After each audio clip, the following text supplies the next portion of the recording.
Alright, continuing our tutorial series on Roll20 and learning Roll20. We are working on building the Dalian Tomb by Matt Colville into our very own Roll20 adventure. We are currently working on some ruins that are above the actual dungeon. Now, these ruins are totally optional. If you are pressed for time, you could just narrate your way past them. Like, there's no guards on duty, and there's a staircase that leads down into the dungeon. And that's totally fine. One-shots, that is the nature of the beast. If you only have a certain amount of time to run encounters, and the players are moving a little slow, this is definitely a skippable encounter. But if you do want to run it, you might as well flesh it out and make it real nice. So, the adventure says they see a ruined tower off in the distance, goblin tracks, blah blah blah. When they reach the tower and look for signs of activity, they spot a pair of goblins on patrol. Sounds simple enough. So let's do a couple things. One, I mentioned that there was a staircase. But you don't see really a staircase on this map. I mean, there's a staircase right here, but it's all busted and broken. If anything, this would just be some cool terrain to get the high ground on. So we need to add some stairs. How do we do that? Well, if you have some stairs that you found and you liked, you can drag them over from your assets folder. Or you can go over to the art library tab, right-hand side, second tab over. You could go to the top and you could search for stairs. So these are the stairs that I love, but if you go down, you can see that there are lots of options for stairs. I mean, these stairs actually look pretty cool. Where would you put them? I mean, you could go full like Skyrim and just have these stairs in the middle of the floor. I don't know. Oh, this one does not have an alpha channel. All right, let's get rid of that. What about these guys? Yeah, you can see there's a lot of different ones. Let's see. Oh, yeah, this one looks good. Does this have a clear background? No. Ugh. But hey, we're going to search until we find one. Let's see. How about this? There we go. Alright. So we can kind of put that wherever you think the stairs should go.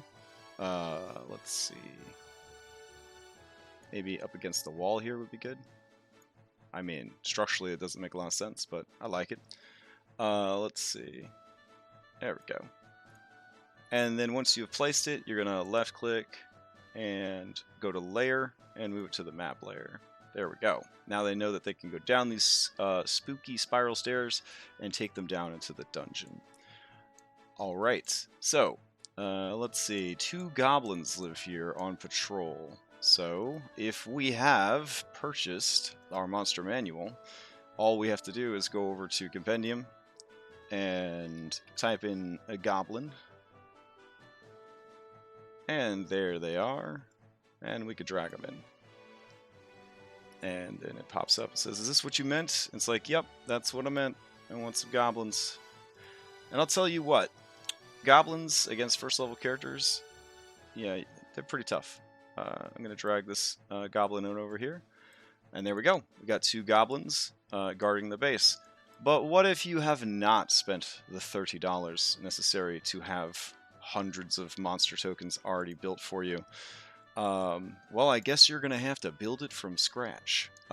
So we have a video earlier in the series called Monsters, and it explains how to build a monster from scratch. But we're not going to do that again, because you could just go back and watch that video if you forgot how to make your own monsters. So we have 2 goblins here, looking cute. And we could check to make sure they have dynamic lighting turned on by holding down Control and hitting L. Ooh, they do not. I would like to turn dynamic lighting on for these guys, because if the player characters are going to try to sneak past them or sneak up on them, I would like to, you know, see what's happening. So, to modify it, I double-click on the miniature. I go to the Advanced tab. I see that it's got 60 feet of dark vision, but they didn't do the -5 to make it dim, so we'll add that. And then we'll say, has sight. Alright. Rather than do that twice, I could register the change I made to the character sheet. So I could hold down Alt, double click the mini, go to edit, remove the old token that didn't have dynamic lighting set up correctly, and then save the changes. Now that I've registered it, I could pull goblins out of my journal, and they will automatically be set up correctly. There we go. So now I could kind of jump inside of each goblin and see what they can see. Alright, so these walls are going to conceal the goblins from the players and the players from the goblins, which is kind of cool. So I'm going to go ahead and put this goblin up on these stairs, because, you know, that'll be cool. So I'll say that he's got the high ground. The players are going to inevitably ask, how high are these stairs? If I think of that in advance, I could say that at the top of the stairs is 10 feet, and then at the bottom of the stairs is the ground, I guess, and then this is 5 feet or something. Or maybe I could do 5, 10, there we go, 15. There you go. Get some real height going on in your game. So let me... And yeah, I mean, you could do what I'm doing and have terrible mouse handwriting, or you could use this text tool right here and actually have really nice, easy to read numbers and letters. But you know, this feels so much more analog to just draw all over it. Now, that is on my GM layer, so my players will not be able to see it. See? Only I can see it, or only you can see it.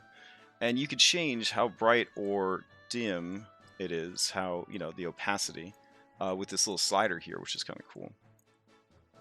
Alright. And then we're going to stash the other goblin. We don't want him too close to the stairs, because we want the, you know, party to have a chance to, like, take this guy out, basically, before he gets to the stairs. So maybe this goblin, he's like chilling against the wall here, like, you know, looking like a cool guy. He's like leaning against the wall, looking around for trouble. Yeah, so there we go. Now, we decide ahead of time probably where the players will come onto the map. So we'll say like over here, which would be good, because then the goblins can't see them, and they probably can't see the goblins. It gives them a chance to sort of scout and whatnot. What else could we do to this map? Well, we have all this bounding box area that we could work with. Yeesh, look at that. Okay. All this bounding box area we could work with. So I'm going to drag over a couple of visual aids to help kind of narrate to the party. So here is a picture from the adventure that I snagged with the snipping tool in Windows, or you could just use the screenshot tool on your Mac, or whatever you like to do to get, you know, pictures. And there we go. We don't need it to be this big, because we're going to use Shift+Z, the magical Shift+Z tool. So we're just going to toss that up there. And then they probably want to know what a goblin looks like. So we're going to go ahead and drag out the goblin header that we used earlier.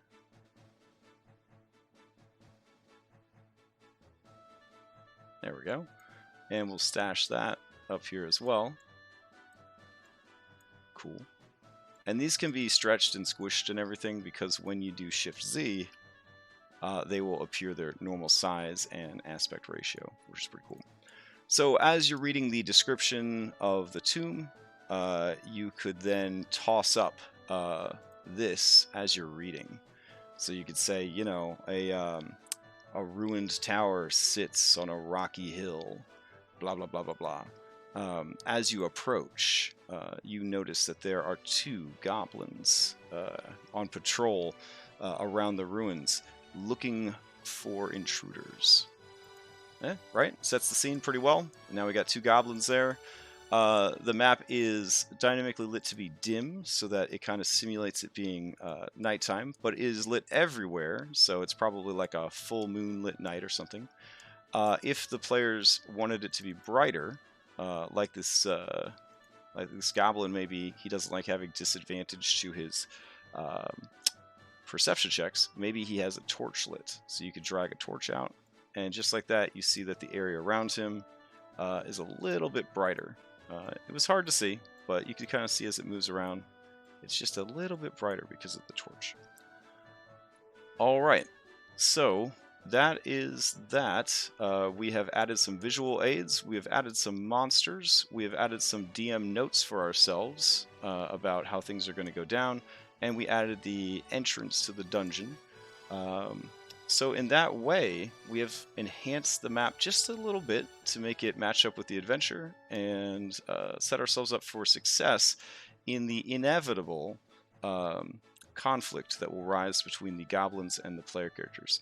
Though the adventure does say that there's plenty of opportunity to, fast talk their way past the goblins or, trick the goblins. And these are the things that make D&D so fun, is letting players do those sort of fun, outside the box thinking.